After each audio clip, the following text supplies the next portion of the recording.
d'une série de 3 vidéos. Oui, on avait vu la partie 1 du coup à mon dernier react sur Feldup.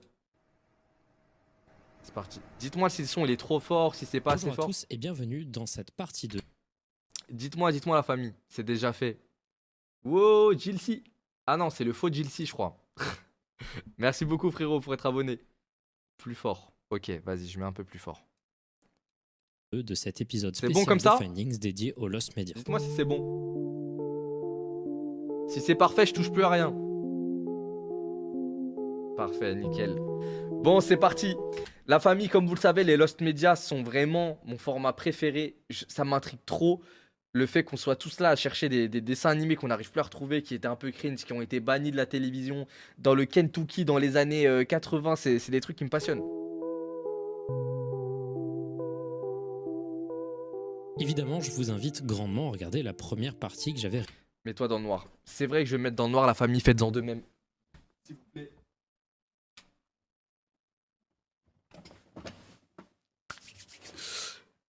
Je suis trop content. Eh, quand même, vous faites un peu chier ceux qui regardent le foot là, parce que moi j'étais censé la réact le soir même. Et vous êtes là, vous me dites non, Ligue des Champions, match de fou, nanani, nanana. Pendant 2 jours, il y avait des matchs. Donc moi j'aurais bien aimé la réact avant-hier en fait déjà. Réalisé. Celle-ci est assez importante pour comprendre un peu l'univers des Lost Media, et aussi évidemment ça me fait plaisir à chaque fois que vous regardez mes vidéos. Dans cette fameuse première partie, je m'étais penché avant tout sur des cas de Lost Media qui ont été retrouvés dus à des efforts plus ou moins importants de la communauté. Mais avec cette nouvelle partie, on commence à plonger les pieds dans ce qui est la nature même des Lost Media, la frustration du mystère et le fait de spéculer sur des choses qui ont véritablement disparu. Dans cette vidéo, on va se pencher sur des Lost Media qui ont disparu, qu'on n'a toujours pas trouvés et qui sont recherchés activement, mais pour lesquels on a de l'espoir, pour lesquels on pense pouvoir les trouver. Que ce soit parce qu'on sait concrètement où ils se situent, ou alors tout simplement parce qu'on sait qu'il est impossible qu'ils soient complètement supprimés, tous ces Lost Media peuvent être trouvés et il n'est qu'une question de temps avant que ceux-ci leak sur internet. Des 3 parties de ce finding sur les Lost Media, celle-ci est probablement la moins orientée horreur directe. Vous inquiétez pas, il y a quand même des sujets hyper violents, notamment le premier, qui est quand même sacrément violent. Mais là ici, dans cette vidéo, je veux pointer le doigt sur la... Il y a Box du coup le 17 mai. Le 17 mai, il y a le combat de Bilal Shkitou. Moi j'irai le voir. Ceux qui passent au combat, qui prennent leur place, etc., on se pète là-bas et on pourra voir le combat ensemble. Je pense que j'irai seul ou peut-être avec un pote. Donc si jamais on se croise là-bas, avec plaisir. Moi j'irai soutenir le frérot et de toute façon il y aura de la très belle boxe ce soir-là. Donc la nature parfaitement étrange de la plupart des Lost Media. Vous allez voir, la plupart d'entre eux sont assez surprenants et il y a une disproportion entre la nature même de ces Lost Media et les quantités de gens qui veulent les retrouver. Bref, avec cette vidéo, on rentre dans la nature même de ce qu'est un Lost Media, quelque chose de perdu et que l'on cherche encore. Vous allez voir, ça va être surprenant. Aïe aïe aïe aïe aïe.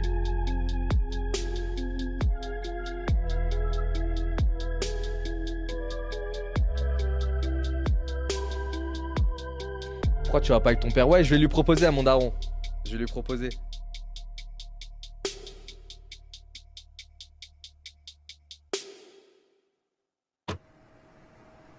Lost Media retrouvable.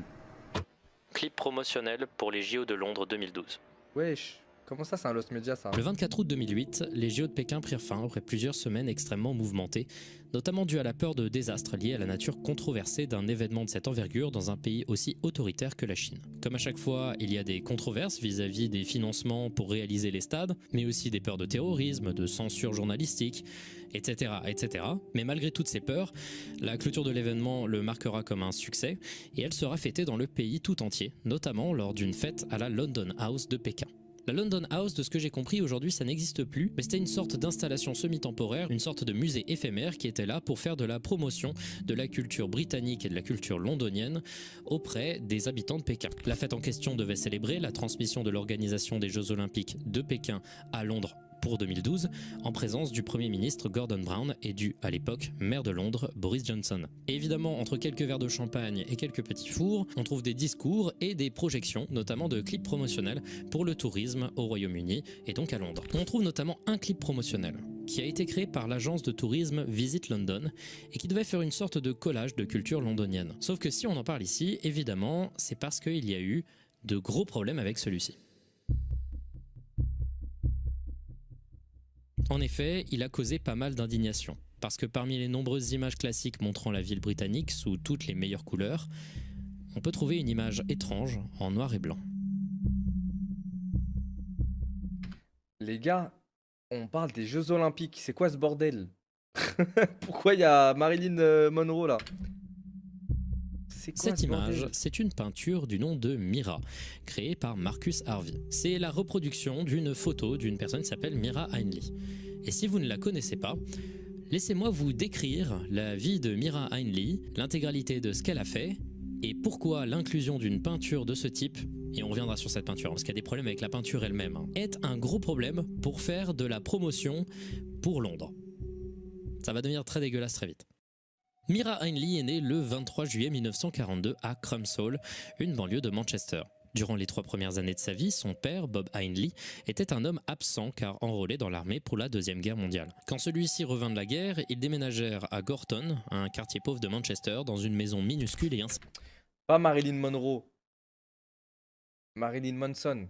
Pardon, je me suis trompé. insalubre, tellement petite que Mira dormait dans un lit simple à côté de ses parents. Son père devint très vite violent du fait de son passage à l'armée et de son alcoolisme et commença à battre violemment sa femme et sa fille. Les choses commencèrent à changer à ses 5 ans quand ses parents eurent un deuxième enfant qu'ils appelèrent Maureen, qui va changer l'intégralité de l'organisation de la vie de Mira. Le problème d'avoir un deuxième enfant dans un appartement aussi petit, c'est qu'il n'y a pas la place pour 2 enfants, tout connement. Du coup, Mira se mit à vivre la majorité du temps chez sa grand-mère qui habitait très proche de la famille, endroit dans lequel elle va vivre la quasi-totalité de son enfance. Au cours du temps, l'éducation de Bob Heinle va inculquer des valeurs de violence dans la tête de Mira et des événements traumatiques vont la changer en tant que personne. Notamment un jour, un de ses meilleurs potes, Michael Higgins, l'invita à aller se baigner dans un réservoir d'eau désaffecté quand il n'avait que 13 ans. Elle refusera l'invitation, préférant aller voir quelqu'un d'autre, et elle apprendra quelques temps après le décès de celui-ci, qui s'était noyé à l'intérieur du réservoir.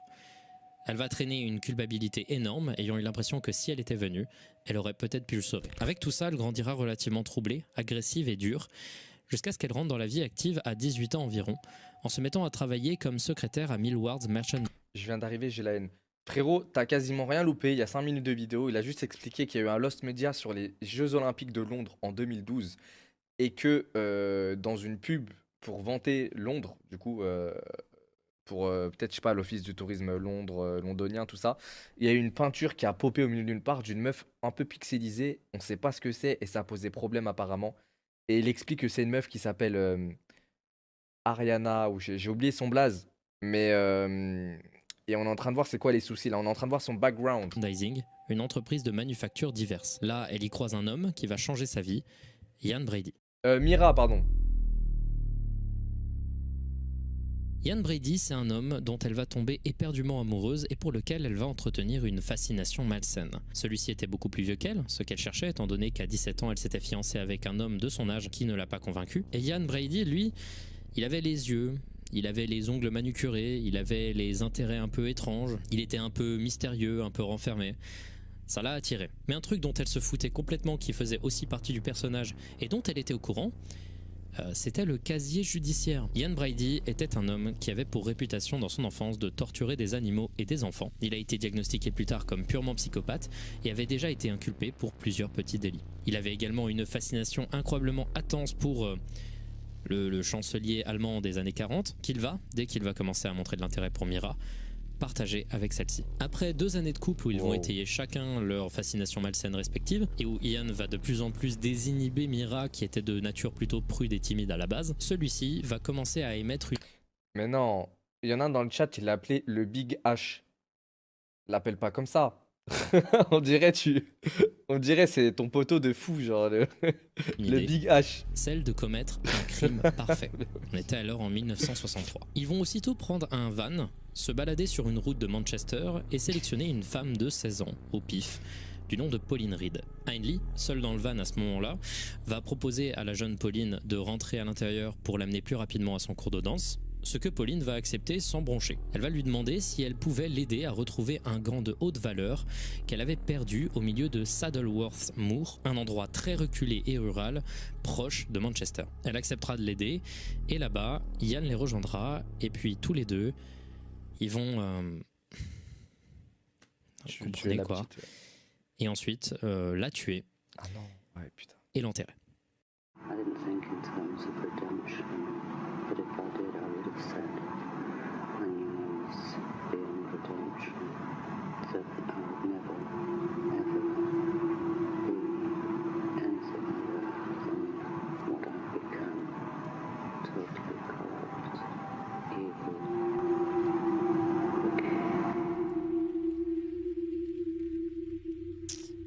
Et ça, ce n'est que le début d'une tuerie qui va compter en tout 5 enfants, allant de 10 à 17 ans en tout, qui chacun sera tué, torturé sexuellement, psychologiquement, physiquement, de certaines des manières les plus affreuses que j'ai pu lire, dans une tuerie qui est aujourd'hui connue comme les meurtres des Landes, une des tueries les plus connues de l'histoire britannique. Le cas est notamment connu car l'une des victimes, Leslie Ann Downey, a été enregistrée audiophoniquement lors de son meurtre et de sa torture par le couple. Et si l'enregistrement n'est heureusement pas sorti, sa transcription est un des trucs les plus horribles que j'ai pu lire. Des gens considèrent que ça c'est un lost media, mais j'avoue que comme personne ne veut entendre ça, j'ai pas voulu le compter quoi. Après le meurtre par Ian Brady de Edward Evans, un jeune homme de 17 ans qui sera remarqué par le beau-frère de Mira, David Smith, lui-même violent, Smith contactera la police et amènera donc à l'interrogation du couple par celle-ci. Celle-ci arrivera à leur porte et leur demandera s'ils pouvaient fouiller le domicile à cause de suspicion de meurtre. Ian Brady acceptera jusqu'à ce que la police arrive à une porte fermée. Après un peu de négociation, celui-ci leur donnera la clé et le policier se retrouvera en face d'un corps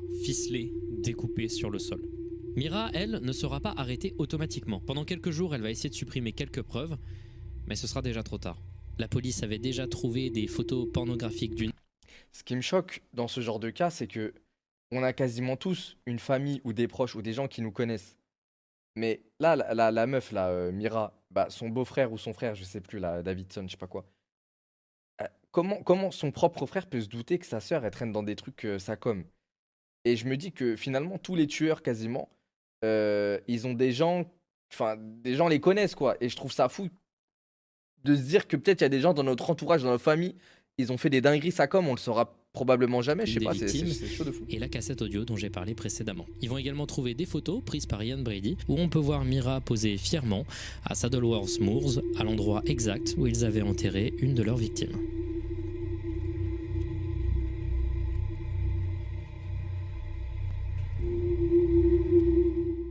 Bref, à ce moment-là, ils étaient cuits et c'est devenu dans les journaux par la suite une des affaires les plus médiatisées.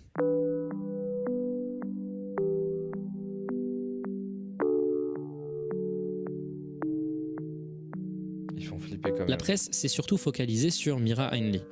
C'était assez nouveau qu'une femme montre un tel niveau de violence et de cruauté, et elle sera notamment baptisée par la presse à l'époque la femme la plus diabolique du Royaume-Uni. Ça s'invente pas. Ils ont passé chacun le restant de leur jour en prison.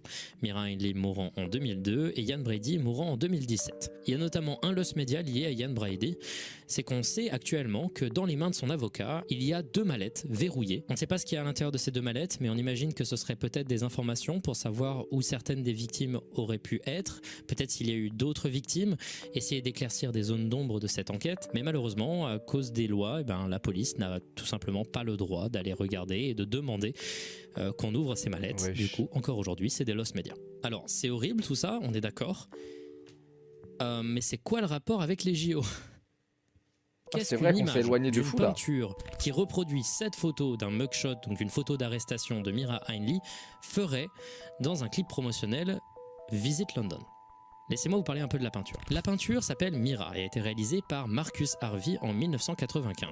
Cette peinture, elle a une particularité, comme vous pouvez le voir, le trait il est un peu étrange, c'est qu'elle a été réalisée entièrement Je spoil, elle a été faite entièrement sur PictoChat sur Nintendo DS. avec des empreintes de mains d'enfants trempées dans la peinture. Ah ouais, bon, j'étais à l'ouest. Oui, Mira est une peinture qui utilise des mains d'enfants pour reproduire le visage d'une tueuse pédophile parmi les plus horribles de l'histoire de son pays, qui a causé d'ailleurs une des folies médiatiques les plus importantes de son temps. Vous le comprenez, cette peinture est ultra controversée. Chaque exposition qu'il inclut crée des manifestations et des insultes, car concrètement, c'est de l'exploitation d'enfants torturés et morts. Et un truc que je trouve fou, c'est que Mira Heinle elle-même a écrit depuis sa prison pour dire qu'elle était contre l'œuvre car elle trouvait que c'était pas cool pour les familles des victimes. Quand la femme la plus diabolique du Royaume-Uni est elle-même en train de te dire que tu vas peut-être un peu trop loin, c'est qu'éventuellement tu devrais te remettre en question. Mais bon, Marcus Harvey s'est défendu en disant que la peinture était un moyen de retranscrire le gouffre abyssal en... Les gars, c'est quoi votre opinion sur l'art? Par exemple, je sais qu'il y a pas longtemps, il y a un tableau qui a buzzé en France là, et on voit quelqu'un qui se fait, Astaghfirullah, il se fait séus par un enfant. Mais les gens, ils sont en mode, bah c'est de l'art, on a le droit d'exprimer ce qu'on veut, etc., etc. Comme ce gars-là, par exemple, là, qui a reproduit la gueule de Mira avec que des mains d'enfant, genre. on sait que c'est pas bien et que c'est de la branlette, mais est-ce que vous êtes pour l'interdiction de ce genre de truc et du coup entraver cette liberté d'expression un peu? Moi, je pense que oui. Moi, vraiment, je pense que faut pas laisser les gens exprimer tout et n'importe quoi non plus en ça. Entre l'innocence du monde de l'enfance et l'univers dépravé des adultes. Et depuis 1999, elle n'a pas été exposée une seule fois. Mais du coup, on réitère la question, qu'est-ce que ça fout dans un clip promotionnel pour les JO de Londres 2012? Sachant que ça fait quand même déjà plus de 10 ans que c'est périmé cette histoire de peinture. Visit London a répondu à tout ça en disant que tout simplement ce clip promotionnel avait été réalisé avec des images de stock qu'ils utilisaient déjà depuis très longtemps dans des clips promotionnels touristiques divers et que jusque-là, l'inclusion de Mira n'avait jamais été notée. Le clip promotionnel n'aurait été Ma mère elle vient de m'envoyer un SMS, elle m'a dit je te vois sur Twitch. On va arrêter de dire des gros mots. Bonjour. Tout le monde, j'espère que vous allez bien. Vous avez passé une bonne journée. Aujourd'hui, je me suis relu Les Misérables de Victor Hugo. J'ai beaucoup aimé. Surtout la fin. Vraiment, elle était sensationnelle, sans dessus-dessous. Et j'ai fait une sieste, je suis allé arroser les plantes. C'est dans le jardin à côté. Bon, je vous épargne les détails. Mais voilà. J'espère que vous avez passé une bonne soirée et allons-y. donc diffusé que très peu de fois en Chine et pas de manière publique, à l'exception de sa présence présumée sur le site internet de Visit London selon un article de The Guardian datant du lendemain de sa première diffusion. Beaucoup de gens veulent retrouver ce clip promotionnel. Comme beaucoup, ça serait intéressant de voir cette sorte de juxtaposition improbable entre un serial killer et un clip touristique.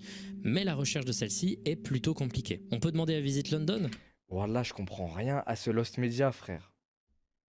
On dirait qu'il y a 3 histoires dans, dans le truc. Et j'imagine qu'ils veulent pas entacher encore plus leur image, étant donné que ça a causé un mini tollé dans les journaux après. Ou alors on peut se contenter de quelques petites archives qui prouvent bel et bien qu'elle a été diffusée. On trouve cette photo à l'intérieur de la London House, ou alors cette petite interview sur la télévision chinoise centrale, où on peut voir en fond le clip se jouer. Ce petit extrait est la seule archive vidéo de ce clip promotionnel qu'on a pu trouver. Donc ça a bien existé. Il y a de l'espoir de pouvoir retrouver ce clip promotionnel, de pouvoir enfin voir l'une des plus grosses bourdes de communication de l'histoire du tourisme. Il est certain que Visit London l'a dans une archive ou que des enregistrements pirates de la fête à la London House de Pékin existent. Il est également possible que quelqu'un ait pu télécharger la version qui a été diffusée sur le site de Visit London, mais pour l'instant, on est dans le flou total. Ce fragment controversé de l'histoire touristique de Londres reste aujourd'hui disparu et les recherches continuent. Mario 64, Big Star Secret. Let's go. Un Lost Media sur Super Mario 64 et qui est le meilleur jeu de tous les temps. J'ai hâte de voir. Alors normalement, là, je connais tout. J'ai vu tout on a l'iceberg. Le sujet le plus bizarre de toute la vidéo. C'est un changement complet d'ambiance, on passe vraiment du coq à l'âne, mais c'est également un des sujets que j'ai pu traiter sur ma chaîne, je suis sérieux, qui me fascine le plus. Laissez-moi vous parler d'une des vidéos les plus recherchées par les internautes les plus bizarres du web. Quand vous allez avoir la description de la vidéo, vous allez halluciner. Tout simplement parce qu'il y a une disproportion vraiment très drôle entre la nature de la vidéo elle-même et la quantité d'efforts de recherche qu'il y a pour la retrouver. C'est un des sujets les plus longs de cette vidéo. Mario 64, c'est un jeu qui a Big Star Secret, c'est pas l'étoile dans le jardin qui donne, où il y a écrit Luigi dessus? stimulé la créativité et étonnamment l'horreur de millions de personnes. C'est un jeu vidéo mythique aujourd'hui et je pense sans trop de problèmes pouvoir dire que c'est le jeu qui a eu le plus de rumeurs et de légendes urbaines d'horreur à son sujet. C'était surtout le cas il y a environ 3-4 ans quand il a à lui seul, avec juste toutes les rumeurs qui tournaient autour, démarré le même iceberg qui a donné une carrière à ma chaîne. Je suis désolé de faire pause encore une fois, mais j'ai vu une vidéo passionnante sur Super Mario 64 sur un truc qui a été trouvé il y a pas longtemps. C'est-à-dire le jeu il est sorti fin années 90, il y a toujours des découvertes dessus. Il y a un mec qui faisait un speedrun sur le jeu. Donc pour ceux qui savent pas c'est quoi un speedrun, c'est finir le jeu en un temps record et du coup en ayant tous les passages les plus optimisés, sauter dans ce coin-là du mur, sauter en haut, clac, finir le niveau en 2 secondes, etc., etc. Et il y a un mec, il a réussi à faire un bug qui n'a jamais été vu en 20 ans dans le jeu. Il est au niveau, je sais pas si vous voyez les pendules, un niveau de pendule un peu avec des trucs qui se retournent comme ça et tout, des plateformes et tout, avec des bob-bombes qui marchent tout le temps. Et en gros, il fait un saut avec Mario, il se plante dans le sol et il saute archi haut directement dans la cage où il y a l'étoile. Et ça, du coup, ça lui a permis de gagner d'énormes secondes sur le speedrun qui était limite imbattable déjà. C'est la vidéo de Jules Gann. Exactement, je crois que c'est Jules Gann. Effectivement. Et tout le monde a cherché dans le code source du jeu pour savoir comment reproduire ce saut-là pour pouvoir battre un nouveau record de speedrun, vu qu'il a réussi à faire ce saut-là en live sur Twitch, il me semble. Et du coup, euh, c'est assez fou parce qu'ils ont tellement fouillé dedans. Le mec, il a envoyé sa Nintendo 64 et sa cartouche à d'autres experts de la scène du jeu pour prouver qu'il n'avait pas triché. Et en analysant dans le code source du truc, ils ont vu qu'il y avait une valeur qui avait changé de 0 à 1. Et apparemment, c'est un rayon gamma qui vient directement de l'espace qui est allé directement sur sa cartouche de jeu pendant qu'il était en train de jouer. Ça a changé une valeur, une décimale dans le jeu. Et en gros, il a sauté en l'air en faisant un bug. C'est archi fou, mais allez voir la vidéo. Elle est archi bien expliquée et ils ont tout tenté pour reproduire le bug ou trouver comment ça s'est passé. Et vraiment, il n'y a rien d'autre qui explique ça à part ce foutu rayon gamma. Vraiment, c'est un truc de fou. Et une des légendes les plus connues de l'histoire de Mario Voilà. 64, c'est le fameux El Israel 2401. Dans le château de Mario 64, chance sur un si vous milliard. prenez Ouais, la un porte truc vers comme le ça. couloir du bas, vous pourrez vous rendre à la fontaine dans un petit parc Ah bah entouré voilà. de boue. C'est ici qu'on peut avoir accès au niveau de la maison hantée, qui a aussi marqué les joueurs pour des raisons tout à fait similaires, hein, piqûre de rappel.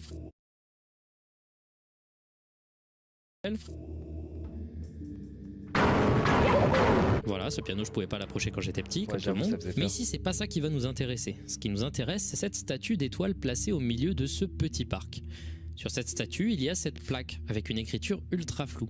Et ici, certains arrivent à lire soit Eternal Star, soit le mystérieux El Israel 2401. Luigi Israel 2401. Pour certains, c'était donc un indice clair.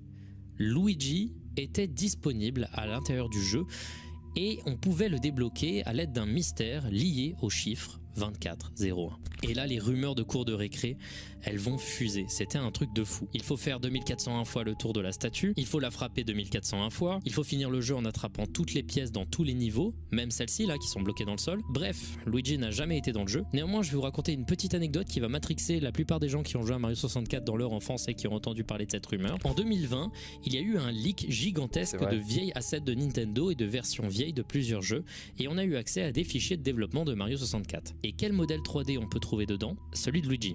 Et encore plus ouf, c'est que le modèle a été rassemblé exactement 24 ans et 1 mois après la sortie du jeu. Waouh. C'est-à-dire Wow. Ça, je savais pas. Enfin, je savais qu'il y avait eu le leak, mais 24 ans et un mois après, ça commence à faire peur de malade là. El Israel 2401. Voilà, si vous avez cru à cette légende urbaine à l'époque, vous devriez être comme des oufs. Sinon, ça vous en touche une sans faire bouger l'autre. El Israel, c'est maintenant un écho naturel de la notion de rumeur de jeux vidéo. Et c'est tout à fait naturel qu'une quantité de hoax vidéo des débuts de YouTube ont foisonné, essayant de capitaliser sur la rumeur pour faire du clic. Et parmi tous ces fakes, il y en a un qui est particulièrement notable. Super Mario 64 Big Star Secret. C'est une vidéo qui a été créée par Adam Bounds, que l'on va appeler par son pseudonyme de l'époque Lotusman17. Celle-ci a été postée le 15 août 2007 avant d'être supprimée fin 2012 et aurait amassé plus de 900 000 vues avant sa suppression. Il faut considérer très sérieusement qu'à l'époque, un tel score de vues sur une vidéo sur un sujet aussi niche, c'est assez anormal et c'est plutôt dantesque. Surtout quand on se dit que la plupart de ces vues datent de avant 2010. C'est très impressionnant, surtout pour une vidéo qui, vous allez le voir, est pas faux folle. Laissez-moi vous faire une description du déroulé de cette vidéo selon des témoignages de gens qui l'auraient vue à l'époque. La vidéo, basée sur le mythe de El Israel, serait un tuto pour débloquer Luigi. Des textes Windows Movie Maker apparaissent régulièrement pour montrer les étapes du processus de déblocage, textes qui seraient blancs sur fond noir.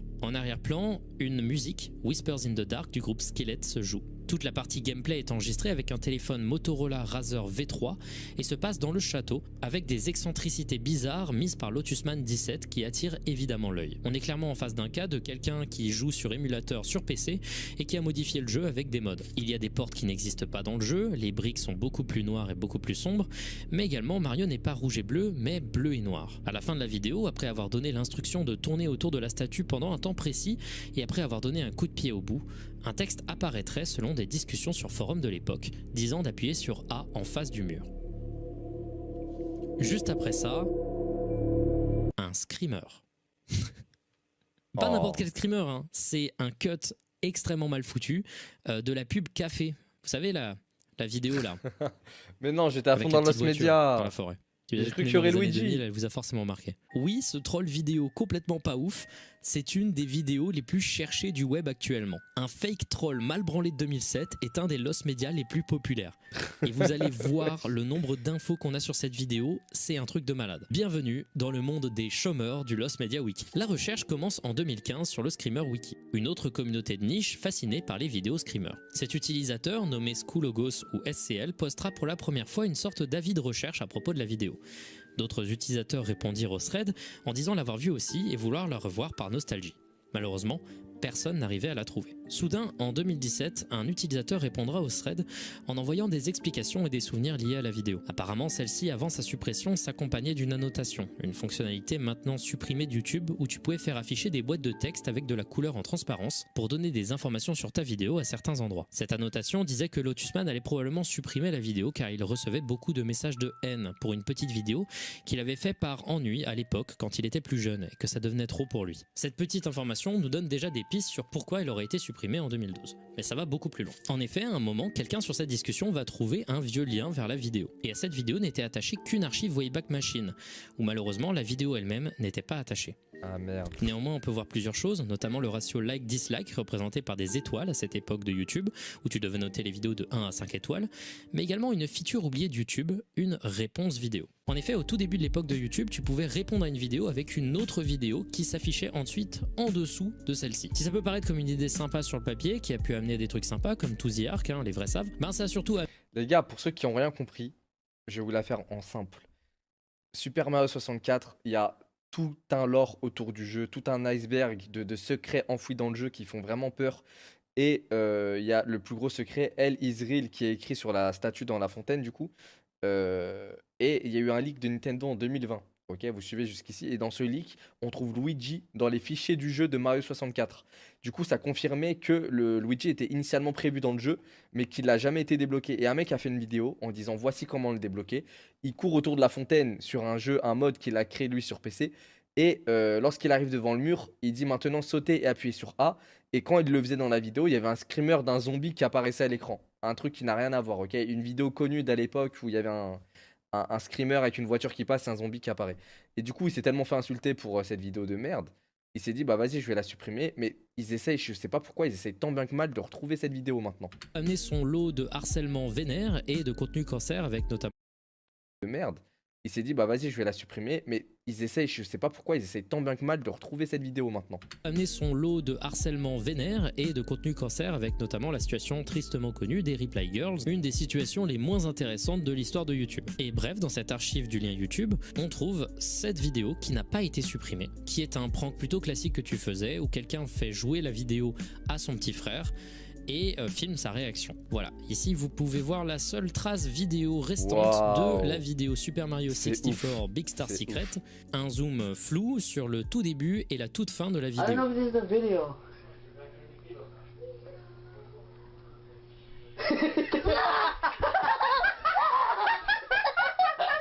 Wow, la vidéo elle existe en tout si pixelisé. C'est la seule trace vidéo qu'on a C'est aujourd'hui. C'est loin d'être la seule information supplémentaire. Parce que très très vite, les utilisateurs, ils sont partis très très loin.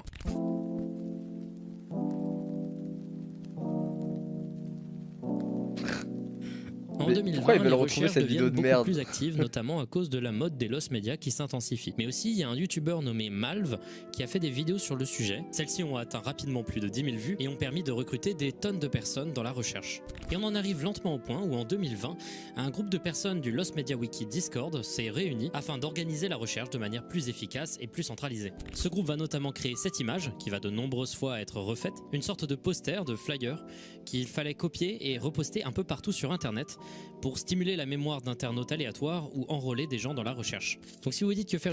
Mais la question que je me pose, c'est que le mec qui a fait cette vidéo, c'est un mec issu d'internet de base. Il aime les jeux vidéo, il aimait YouTube, il a fait un montage, il a fait un prank. Il doit encore être sur internet à l'heure actuelle. Donc comment il peut ne pas tomber une sur sorte de flyer pour la recherche de cette vidéo, c'est peut-être un peu trop. Ça continue.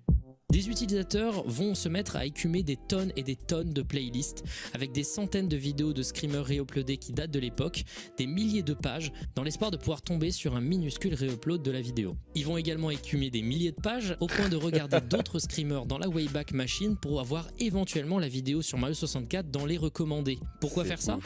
pour pouvoir retrouver la miniature de la vidéo. Et le pire, c'est que la miniature, elle a été trouvée. Mais pas comme ça. Elle a été trouvée grâce à une page Facebook qui avait été créée pour le screamer par Lotusman17 lui-même. Et tout ça, toute cette activité absurde pour une vidéo random, Le chômage, c'est c'est arrivé trop. aux oreilles de c'est Adam trop. Bounds, de C'est trop. Lotusman17, le créateur lui-même. Celui-ci a été Voilà, questionné ouais, sur c'est un ce que je Discord pensais. dédié au mystère sous son pseudonyme nouveau, Coffee in a Cup, et qui a pu répondre aux questions et faire barrage à la quantité monstrueuse de fausses pistes et de faux souvenirs disséminés ici et là. Déjà, il a confirmé ce dont beaucoup de personnes avaient déjà peur, le fait qu'il avait supprimé la vidéo et qu'il n'en avait plus accès, qu'il l'avait supprimé de son disque dur, quoi. Il a aussi donné des informations sur les outils qu'il a utilisés pour modifier le jeu, etc., etc. Mais les informations majeures qui sont revenues, c'est les informations sur l'histoire du son qu'il y avait dans la vidéo. Et ça a permis d'éclaircir des fausses pistes et des faux souvenirs qui se baladaient beaucoup. Parce que oui, à l'époque, les gens n'étaient pas clairs sur la musique dont ils se souvenaient. Beaucoup de gens pensaient qu'il y avait du Evanescence, ce qui semble être pour le coup un faux souvenir, mais également des gens qui se souviennent de l'utilisation de Dreamscape de 009 Sound System à l'intérieur de la vidéo. Vous connaissez forcément ce son si vous avez utilisé YouTube en 2008-2009. Je peux pas le jouer du tout parce qu'il est claim. On peut à la limite en mettre une demi-seconde. J'en parle plus clairement dans la première partie de l'iceberg de YouTube. Et en fait, il va expliquer qu'il a utilisé la fonction audio swap de YouTube pour d'abord enlever le son quand la musique originale Whispers in the Dark de Skillet avait été claim, puis ensuite pour mettre 009 Sound System, mais truc que personne n'avait vu venir et dont personne ne se souvenait, c'est qu'apparemment il a reçu un mail d'un gars nommé Alexander Pearls, le créateur du groupe 009 Sound System, qui lui a donné 40 balles pour qu'il change le morceau par un morceau du nom de Database sous son propre nom. Et il a accepté. Stonks. Et enfin, on en arrive à aujourd'hui, avec la dernière avancée en date dans la recherche. Un youtubeur portugais du nom de Nez qui publie une vidéo maintenant supprimée de 5 secondes contenant une capture d'écran du screamer. Celle-ci provenait, selon ses dires, d'un vieux téléphone d'un de ses amis, et il se souvenait avoir enregistré une vidéo réaction au screamer, mais il ne l'a jamais. Eh les gars, ça devient absurde. Ce youtubeur brésilien portugais, il a demandé à ses shabs s'il y en avait un qui se rappelait de cette vidéo. Il y en a, il a dit ouais, je l'ai peut-être sur mon ancien Motorola, attends, faut que je le recharge la batterie, tout ça. Ils ont retrouvé 5 trouvé secondes. par la suite. Et c'est toutes les Ça va trop informations loin. qu'on a sur une des vidéos Lost Media les plus recherchées de l'histoire. Pourquoi ? Mis à part pour la nostalgie, je ne sais pas. Mais ça me fascine, la quantité de travail que mettent certains chômeurs de sur ouf. Internet. Et encore, là, je ne vous ai donné qu'un résumé des réussites de ces recherches. La quasi-totalité des recherches s'est concentrée durant une période de 41 jours, durant un événement qu'on appelle un OTH dans le domaine du Lost Media. Un OTH ou On the Hunt, c'est une littérale chasse qui est réalisée et organisée par le Lost Media Wiki, où des tonnes d'utilisateurs vont concentrer leurs efforts de recherche sur une seule et unique vidéo. Les gars, je crois que j'ai un Lost Media à vous partager. Enfin, je pense à un Lost Media. En fait, apparemment, il y a un épisode qui a été ban de. Comment il s'appelle? Vous voyez le pingouin qui fait mout mout? Putain, comment il s'appelle? Pingu. Voilà, c'est ça. Pingu. Et ben, apparemment, il y a un épisode, genre épisode 7, un truc comme ça, avec un taureau. Il n'a jamais été retrouvé. Je sais pas si ça vous dit quelque chose. Si quelqu'un peut me rappeler ce truc, et j'avais cherché l'épisode sur internet, et c'est vrai que, genre, il y avait un site, genre, comme Crunchyroll façon, mais pour les enfants, il y avait tous les épisodes, sauf celui-là qui manquait dans la liste. Je les ai en VHS chez moi.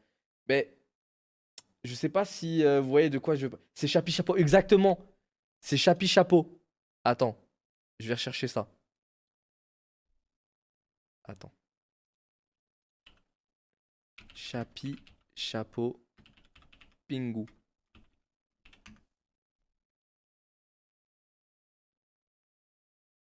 Attends, non, c'est pas ça. Non, non, c'était pas ça, les gars.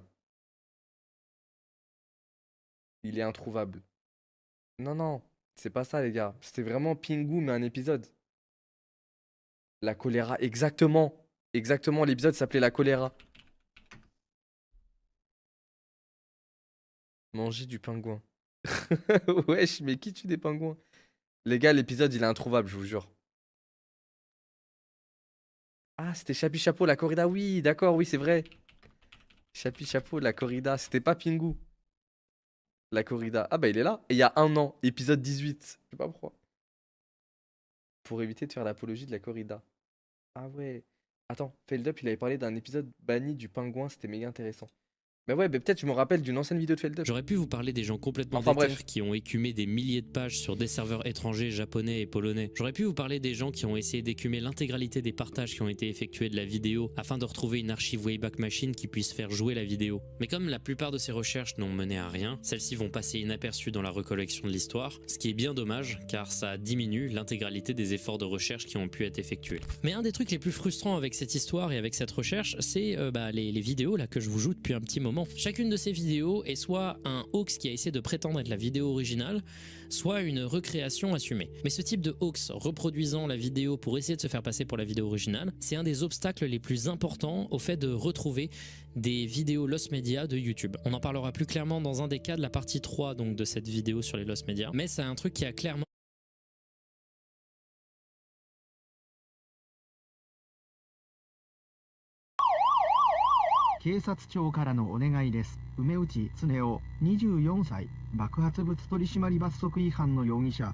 Actuellement, vous êtes en train de regarder une recréation relativement fidèle d'une série de pubs qui a été réalisée par le département de police métropolitain de Tokyo et qui ont été diffusées à partir de 1970 pendant une durée indéterminée. Elles ont été réalisées pour la création du mois des enquêtes de suspects recherchés. Le concept est simple, rappeler régulièrement pendant un mois chaque année tous les suspects recherchés pour des faits graves à la télévision dans cette ambiance malsaine et terrifiante, et ce sur 5 chaînes Wow. télévision majeures. 身長176センチ、眉毛が濃い。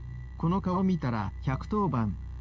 C'est une série de pubs qui n'a pas fait beaucoup de bruit du tout et qui a très vite disparu des consciences. À l'exception évidemment des enfants T'es là, tu regardes Magical Sakura.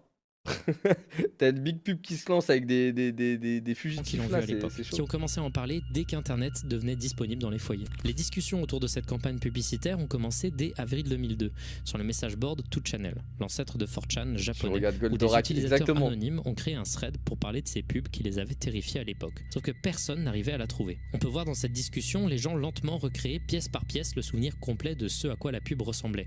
D'abord avec les informations principales, comme par exemple le fait que la pub était là pour faire la promotion du numéro 110 au Japon, numéro qu'on doit entrer si on remarque un crime ou quelqu'un qui est activement recherché. Mais il y a aussi eu des informations sur la forme de la pub. Elle commençait par le bruit d'une sirène de police, puis une voix qui disait quelque chose comme « Contactez la police, ce criminel est en fuite. Si vous voyez quelqu'un ressemblant à cette photo, appelez le 110. » suivi de tonnes de photos troublantes de personnes recherchées ou de portraits robots. Évidemment, cette pub, elle a énormément marqué les enfants japonais de l'époque. Ces pubs apparaissaient souvent le soir, parfois autour de dessins animés de l'époque, et parfois, selon d'autres personnes, ça arrivait complètement au pif au milieu d'un programme. Sur le moment, beaucoup de gens pensaient que c'était une sorte de légende urbaine, une sorte de faux souvenir général, mais ça a bel et bien été prouvé en 2006 comme étant quelque chose qui a existé. En effet, sur un thread de 2channel, une personne va répondre avec une archive de grille de diffusion de l'époque, avec un transcript de pub très similaire, prouvant donc que cette campagne de pub avait bien été initiée. Depuis la découverte de ces grilles de diffusion, il y a également de nombreux articles qui ont été découverts qui parlent de cette campagne de pub, solidifiant encore plus son existence. Et le truc qui est frustrant avec ce sujet, c'est qu'on n'a pas grand chose d'autre à dire. On est en face d'une grosse campagne de pub qui encore aujourd'hui reste complètement perdue sans le moindre archivage, et ce malgré le tourment qu'elle a causé à des tonnes de gosses à l'époque. Les photos floues en noir et blanc, le bruit de la voiture de patrouille qui a soudainement démarré et la nature inorganique de la narration étaient si effrayants que mon frère et moi nous sommes bouchés les oreilles et avons crié. Et une des raisons pour laquelle elle est perdue, c'est simple. 1970, personne n'a de caméra personnelle, encore moins de moyens d'enregistrer la télévision de manière claire et nette avec une cassette. Mais alors du coup, pourquoi il y a quand même de l'espoir pour pouvoir la retrouver? Eh ben c'est simple.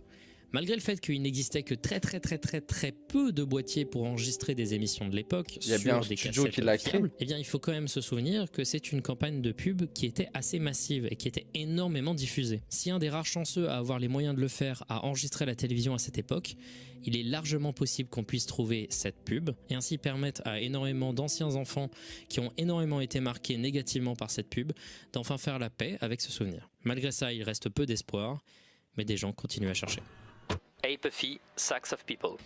Mais je me dis, tous ceux qui sont nés dans les années, je sais pas, 50 par exemple, 60, ils faisaient comment dans les années 70? La télé venait, je crois, d'apparaître, il commençait à y avoir des programmes et tout. Mais quand ils sortaient dehors, ils se captaient pour faire quoi? Qu'est-ce qu'ils se disaient? Ils peuvent même pas se dire, genre, ah ouais, t'as vu l'épisode Nanani quand ils se sont tapés, c'était trop bien. Ou t'as vu ouais, le match d'hier? Enfin, ça se disait quoi, genre? Cinéma.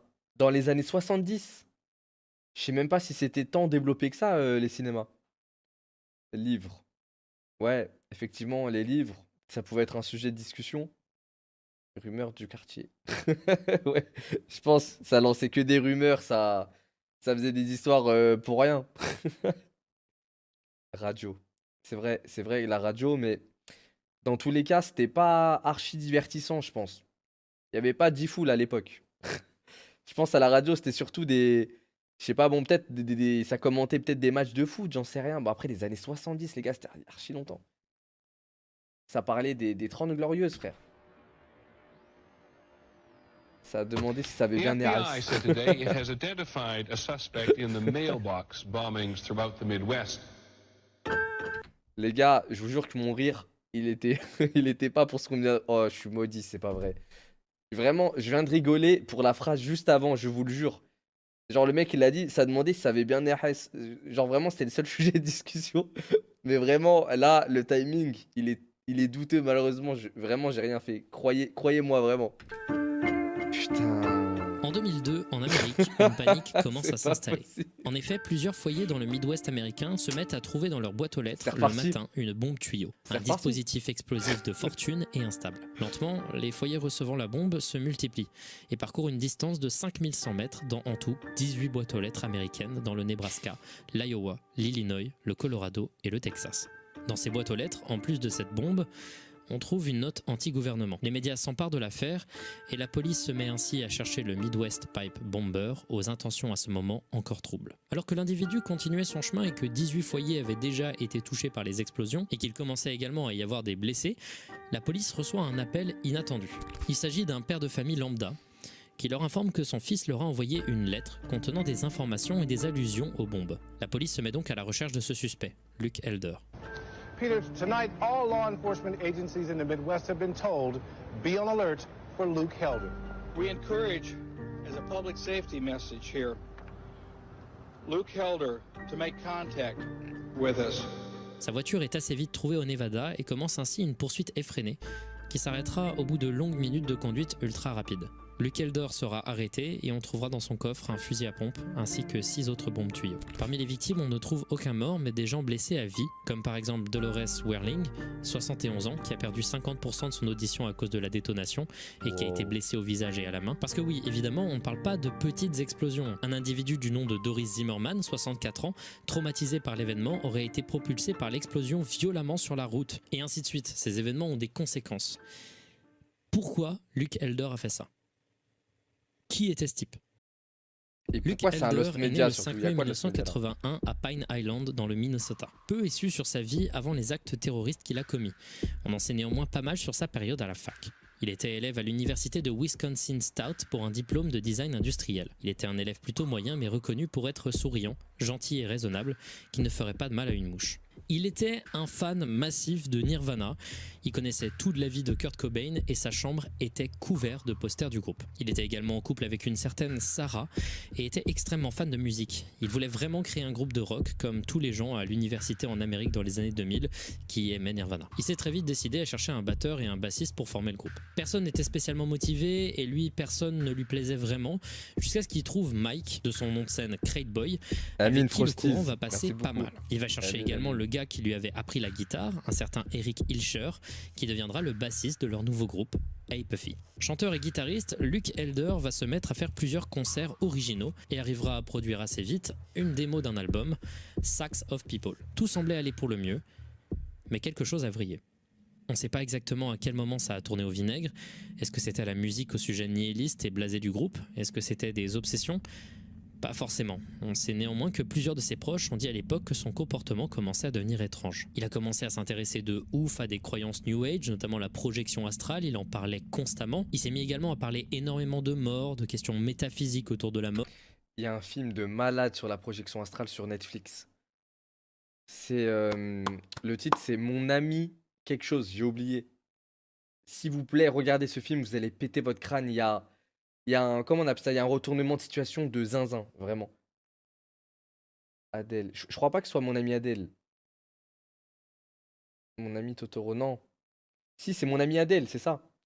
C'est mon ami Adèle, il me semble. C'est une série. Oui, pardon, c'est une série, je crois. Mais elle est c'est très court. Mon ami Adèle. Ouais, c'est ça, exactement. C'est très court, mais oh là là, qu'est-ce que j'ai kiffé sa mère. Qu'est-ce que j'ai kiffé, incroyable.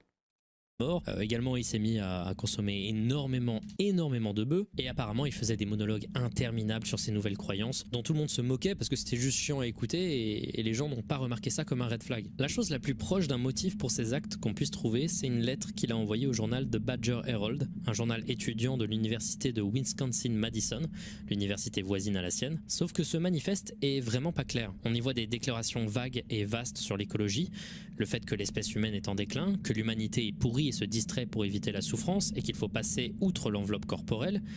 Mais maintenant c'est bien sympa, mais ça explique strictement rien à ce qui s'est passé. Pourquoi des bombes dans les boîtes aux lettres? Chose encore plus étrange et troublante, si on regarde la carte des endroits où il a placé des bombes et les endroits où il voulait en placer d'autres, on peut voir que leur chemin dessine un smiley. Un smiley qui ressemble au logo de Nirvana. Waouh, putain.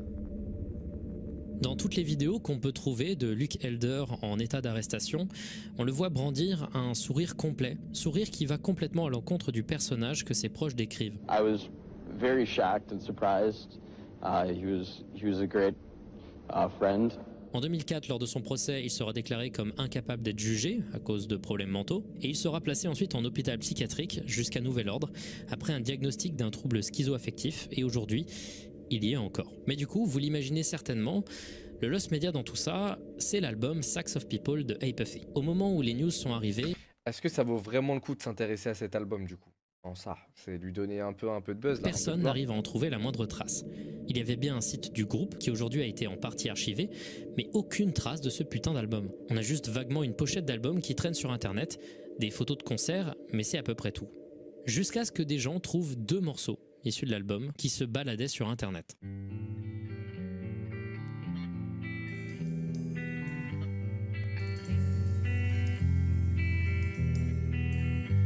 C'est étonnamment des morceaux assez sympas. On sent que c'est un nouveau groupe, mais il y a une vibe assez intéressante et un peu dark, même si Luke essaye, et ça se sent à des kilomètres, d'imiter Kurt Cobain dans chacun de ses morceaux, ce qui a tendance à me saouler un peu. On trouve peu de traces de la recherche de l'album sur internet. On sait que l'album était vendu par le groupe pour 8$ l'album, mais que les disquaires du coin le donnaient gratos. Mais au-delà de ça, on n'a pas d'informations sur le nombre de copies, et on ne sait pas combien de personnes y ont eu accès, ni même quelles personnes sont allées à leur concert, ce qui pourrait vraiment aider à retrouver des archives. Et enfin, en 2021, quelqu'un sur Reddit retrouvera un autre morceau du groupe, le morceau Mindsight, sur une compilation du label Last Minute Records nommé Stagnation in Progress.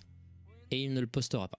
On imagine bien les raisons de pourquoi il ne veut pas partager ça. Ça l'intéresse pas, c'est lié à des trucs pas cool et il s'en fout. Ça saoule les gens comme moi qui sont intéressés pour avoir ce genre de lost media, quoi. Et c'est sur cette note frustrante que s'arrêtent les recherches. Aujourd'hui, on n'a pas la moindre info et les recherches continuent. Encore aujourd'hui, je n'ai pas réussi à savoir comment des gens ont eu accès à ces 2 morceaux qui traînent sur internet, ni même si ces morceaux sont à 100% legit, mais beaucoup de gens espèrent un jour trouver cet album dans l'objectif de comprendre un peu la psychologie et dans quel univers artistique progressait cette personne troublée qui a causé énormément de problèmes autour de lui. Lostboy.exe. J'étais pas fan de ce Lost Media là. Genre, je sais pas, c'est donner pas du crédit, mais je sais pas, c'est lui donner un peu de SACEM là. Un mec dans le chat, il a dit on lui donne pas de SACEM, c'est exactement ça. En août 2012, une rumeur va commencer à se propager sur 4chan. C'est une rumeur qui tournait autour d'un thread qui avait été fait quelques jours plus tôt. Un thread qui faisait la pub d'un jeu vidéo d'horreur nommé lostboy.exe. Il était présenté, accompagné de quelques screenshots, comme un clone de Slender, avec une esthétique simple et efficace. Pour rappel, 4chan est un site majoritairement apprécié et également critiqué pour un détail, son anonymat complet. Tous les utilisateurs postant sur le site sont intraçables. Il est difficile de déterminer si un message a été fait par une personne ou une autre. Bref, ici, il ne faut faire confiance à personne. Donc, quand quelqu'un arrive et te propose de télécharger son jeu vidéo pas ouf, normalement, tout le monde doit se méfier. Mais là, couplé au fait qu'il y avait plusieurs personnes dans le thread qui partageaient leurs screenshots du jeu qu'ils venaient de télécharger, ça a visiblement fait baisser la garde de plusieurs personnes qui n'auraient visiblement pas dû. Les screenshots du thread original, je ne les ai pas trouvés. Il est possible qu'il en existe et j'ai quelques passages visiblement censurés, mais l'histoire du jeu reste néanmoins connue dans l'histoire du site pour un détail. On ne sait pas si c'est le premier lien de téléchargement ou un autre qui a été posté ensuite, mais lostboy.exe était infecté par un virus, un RAT, ou Remote Access Trojan, un type de malware puissant permettant d'avoir accès à l'intégralité d'une machine à distance de manière complètement silencieuse. En effet, quelques jours après le thread original, un individu... Vous savez que j'ai fait ça une fois chez moi. J'avais 2 PC. Et comme un con, je me suis dit, je vais installer un rat sur l'autre PC. Comme ça, je pourrais accéder à distance avec mon PC 1 au PC 2. Et j'ai juste enculé mon PC 2. Je pouvais même plus l'utiliser. Genre, j'ai dû vraiment le jeter à la poubelle. Genre, vraiment, il pouvait plus marcher. Et moi, je voulais juste contrôler ma souris sur l'autre PC, en fait. Je me posté suis niqué un autre PC, thread vraiment. contenant des photos d'utilisateurs J'avais genre prises 13 ans, avec leur 12 ans. propre webcam, des photos de leur dossier, mais aussi il leakera des infos de cartes bancaires stockées dans leur PC. En bref, en un thread, un utilisateur dont on ne savait pas encore à l'époque s'il mentait ou non venait de créer une panique. Ça sert à quoi en plus? Bah, en fait, j'avais lu un tuto comme quoi je pouvais retourner l'écran de Windows. Genre, la barre, elle est en haut, l'écran, il est retourné. Je pouvais allumer la webcam, la souris, je pouvais la bouger moi. Je pouvais faire plein de trucs, je voulais tester. Sur le site. Ça sert à rien sinon. Le 28 août, une information Viewer. officielle fut Ah ouais. diffusée sur 4chan, C'est vrai. confirmant que lostboy.exe était infecté et rappelant de ne rien télécharger sur le site. C'était vrai, et des tonnes de personnes ont été hackées d'une manière sournoise, insidieuse et véritablement pas cool. Et on ne sait évidemment pas à quel point ça a eu des conséquences sur certaines personnes, étant donné qu'en général sur 4chan tu partages pas ce genre d'informations, mais en tout cas c'est rentré dans l'histoire de 4chan comme un des témoins les plus drôles de pourquoi il ne faut jamais cliquer sur un lien qu'on ne connaît pas. Il existe extrêmement peu d'archives de cette pièce de l'histoire de 4chan. J'ai trouvé quelques individus sur Reddit prétendant avoir des archives des threads contenant les leaks d'informations hackées, mais il semblerait que l'intégralité de ces discussions ait disparu. Le jeu et le grabuge qu'il a causé sur 4chan est devenu une sorte de même niche de l'histoire du site, certains ressortant le jeu de temps en temps dans des discussions et même amenant le jeu à ressortir sous la forme de blagues, notamment apparemment sur le système de financement Steam Greenlight ou alors à travers de vidéos random sur internet racontant l'histoire et propageant le mythe. Mais du coup, le jeu, c'était quoi? Parce que oui, c'était pas juste un virus, il y avait bel et bien un jeu associé à tout ça. Pour que les gens ne se disent pas automatiquement « Merde, je viens de télécharger un virus, il faudrait peut-être que je réinitialise mon PC ». Non, il y avait bel et bien un jeu. C'est là qu'arrive le Lost Media. Personne ne semble avoir le jeu, même sous sa version infectée d'un virus. Personne, à part Saint. Un gars dont j'ai déjà parlé dans l'iceberg de YouTube, comme étant un mec impliqué dans des tonnes d'histoires de jeux vidéo perdus, chelous et niches, qui a fait une vidéo gameplay commentée du jeu. Aujourd'hui, la seule trace de celui-ci. Hello. Welcome to Lost Boy. This is a game where you're a boy in a maze. Il s'agit d'un simulateur de randonnée, dans un tout petit labyrinthe sous fond d'ambiance vaguement creepy. Vous pouvez voir parfois d'étranges images sur les murs, dont celle-ci où on voit une sorte d'image de démon. Wow. Celle-ci avec des peintures religieuses montées de manière brute. Ou alors ces images vaguement liées à la paternité et la maternité. Et c'est tout. Il n'y a rien d'autre. Ça pue sa grand-mère. Pas d'intérêt. Le jeu est nul. Bref, vous l'avez compris, le jeu n'est pas très intéressant et peu d'images et vidéos tournent autour. Mais moi, je veux le trouver. Et figurez-vous que pendant un moment, j'ai cru l'avoir trouvé. En effet, quand je me baladais sur un forum, il y a quelqu'un qui a mis un lien vers une archive de archive.org. Parce que archive.org, c'est pas que la Wayback Machine, c'est également une database extensive compilant des tonnes d'archives que l'on peut télécharger. Celle-ci ne possédait que quelques centaines de vues et elle proposait un lien de téléchargement assez crédible. À ce moment-là, j'ai fait un appel sur Twitter parce que j'avais peur en effet de télécharger un virus et moi je m'y connais absolument pas en cybersécurité. Ce que j'avais vu quelque part, c'est qu'on pouvait à la limite le lancer dans une instance virtuelle de Windows, c'est-à-dire une version de Windows qui est pas liée à une machine mais qui est bel et bien lancée de manière indépendante sur un ordinateur. Une sorte de simulation de Windows. Je contacte d'abord une personne, un certain Louis, qui n'avait à sa disposition qu'une machine virtuelle Linux. Sur Linux, on peut pas démarrer de fichier .exe, enfin en tout cas pas dans l'état où on était. Du coup, tout ce qu'on a fait, c'est regarder le code source de ce fichier exe, et on n'a rien trouvé de spécial, malgré quelques petites choses intrigantes. 31 décembre 1969, il s'est passé quoi ce jour-là? 31 décembre 1969. Moi, pendant ce temps-là, je me suis demandé, mais qui d'autre aurait pu avoir une machine virtuelle Windows? Et je me suis rappelé qu'un des membres de mon groupe de musique, Pierrot, était calé en cybersécurité. Littéralement, il a des tafs en tant que programmeur. Du coup, je l'ai contacté et s'ensuit une discussion très drôle et très longue alors qu'il se met à télécharger une machine virtuelle Windows. Alors, je vais t'expliquer pourquoi j'ai besoin de toi. En août 2012, il y a un jeu qui a commencé à tourner sur 4chan. Il s'appelle lostboy.exe. Mais ce jeu était accompagné d'un virus, un rat, Remote Access Trojan. Et aujourd'hui, c'est un Lost Media. Moi, en me baladant sur internet, je suis tombé sur une archive. C'est censé être une version désactivée du jeu. Et comme moi, j'ai un petit peu peur, je voulais demander à quelqu'un qui s'y connaît en cybersécurité, c'est-à-dire toi, afin d'être sûr qu'il n'y a pas de virus à l'intérieur de cette archive. Faut que j'installe Windows 7 du coup. En passant, moi je vais me faire 2 cafés différents. Attends, je vais prendre une gorgée de mon café. Désolé, mais je m'attendais à une réponse archi complexe. Genre, bah écoute, on va voir les valeurs hexadécimales du fichier. Il faut que je le lance dans. Il a dit, ouais, bah, faut que je mette, faut que je mette Windows 7. Hein, écoute. Café, mais il sera trop chaud, t'inquiète pas. Ah, il est trop chaud. Lui, il va lancer des parties sur chess.com. Du coup, ça va, tu gagnes, du coup, ta partie. Hein. Et quelques heures après, je lance l'enregistrement. Il a enfin accès à une machine virtuelle Windows. Sur le moment, je suis un peu extatique, mais je suis également un peu sceptique. Est-ce que j'ai bel et bien accès à une archive du jeu, qui est pourtant censée être complètement perdue? Cette archive, personne ne l'avait vue. Et également, du peu de commentaires qu'on pouvait trouver, il y avait peu de gens qui l'avaient ouvert. Alors on est sur une machine virtuelle, c'est comme un ordinateur. Juste fais le dub. T'es en call Discord avec un pote. Sois normal, mec. Sois normal. T'es là, t'as encore mis ta like de vidéo. Dans un ordinateur. Ça nous permet de faire n'importe quoi sur l'ordinateur sans classer ton ordinateur. C'est très bien quand tu veux par exemple jouer avec des virus. Voilà. Alors le document texte, je l'ai déjà ouvert. Pour le coup. En fait, au milieu de tout ça, au milieu, voilà, il y a WASD to move, QE to strafe, shift to run. Maintenant, du coup, Lost Boy. Exécuté.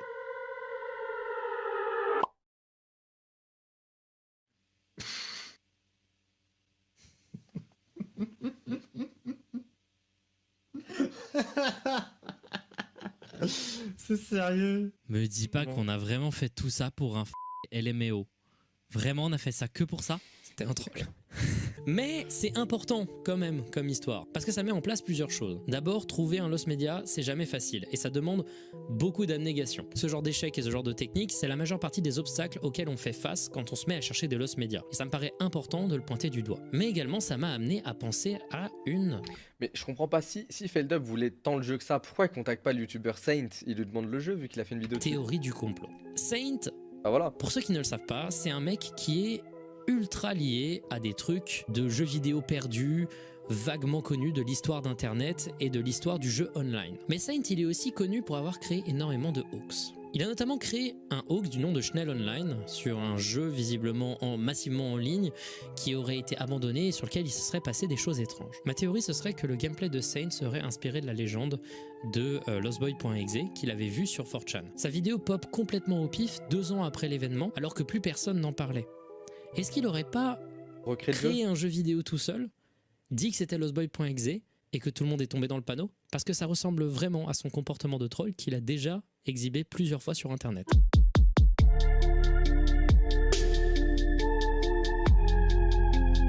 Est-ce qu'on serait pas en face, et c'est souvent le cas dans l'histoire des jeux vidéo mystérieux, d'un bon gros troll de Saint? Je lui ai envoyé un message sur Twitter pour lui demander s'il avait accès à lostboy.exe. Bizarre. Bizarre. Les recherches continuent. Merci beaucoup d'avoir regardé cette vidéo, elle a mis beaucoup de temps à arriver.